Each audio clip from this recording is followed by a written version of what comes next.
Have you ever felt like you're trying to move forward, but somehow you keep finding yourself back in the same patterns?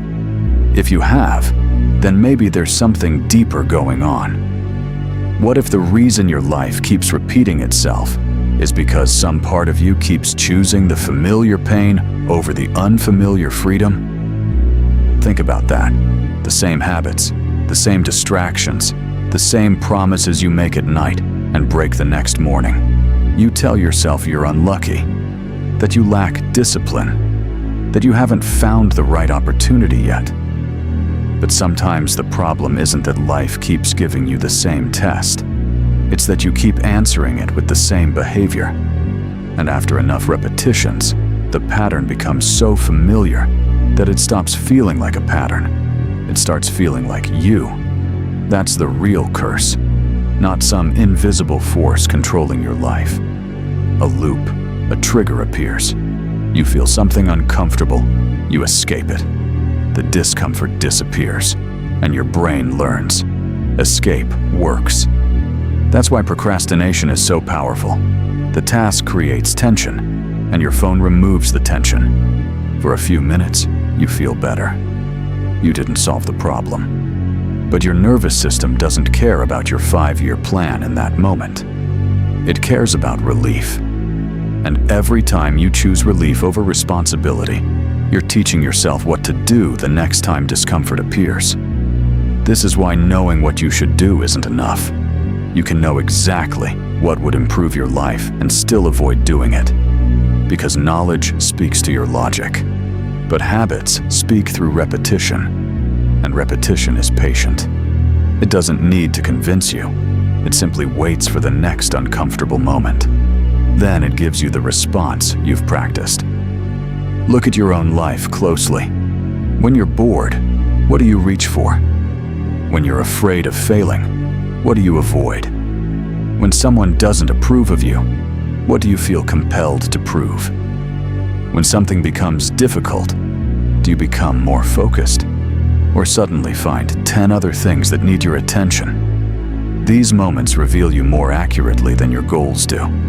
Because your goals describe the person you want to become. But your automatic reactions describe the person you've been practicing.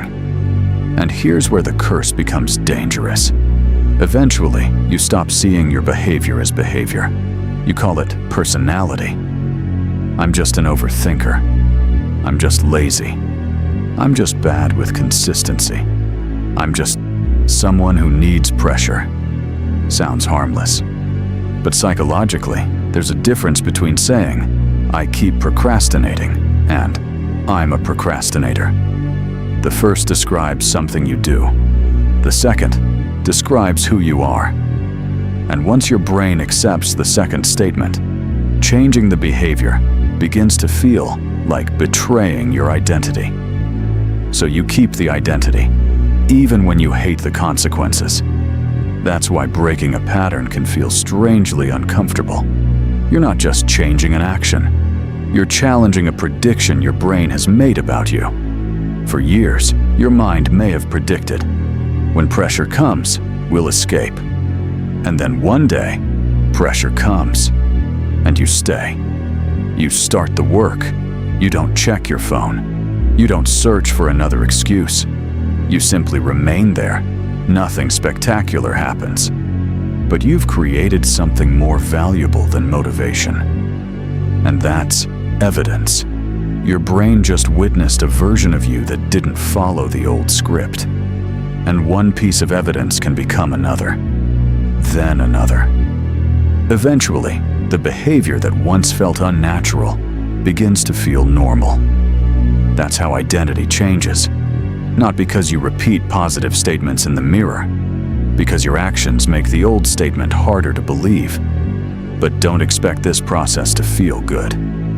That's another lie people quietly believe about transformation. They think progress should feel empowering. But sometimes it feels boring. Sometimes it feels frustrating. Sometimes it feels like nothing is happening. Because you're replacing immediate rewards with delayed ones. The old patterns gives you something now, But the new patterns gives you something later. Your phone gives you stimulation now, but focused work gives you competence later. Avoiding a difficult conversation gives you relief now, but handling it calmly gives you self-respect later. Seeking approval gives you reassurance now, but living according to your standards gives you freedom later. And your brain has to learn that later is worth more than now. And that lesson is not learned through motivation. It's learned through experience. You make the difficult choice. You survive the discomfort. And eventually, you discover something important. The feeling you were running from wasn't as powerful as you imagined. That's when fear begins losing its authority. Not because fear disappears, because you stop treating its presence as an instruction. You can be afraid and still act. You can be uncertain and still decide. You can be tired and still do the smallest necessary thing. You can feel the urge to react and still pause. That pause is where your freedom lives. Because between stimulus and response, there is a moment where the old pattern expects control.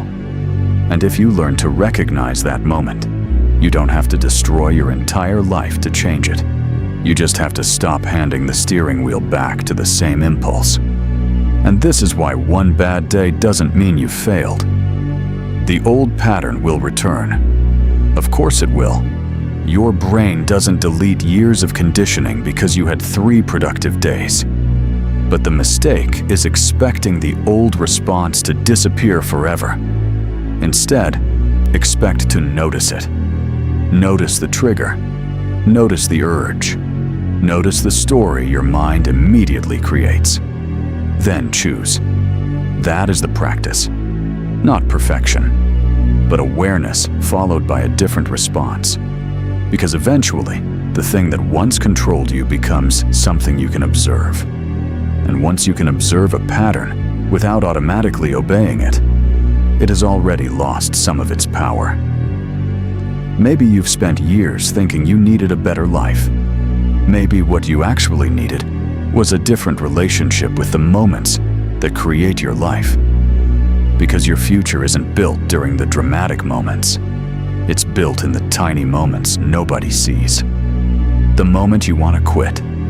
The moment you want to check your phone. The moment you want someone's approval. The moment you want to react.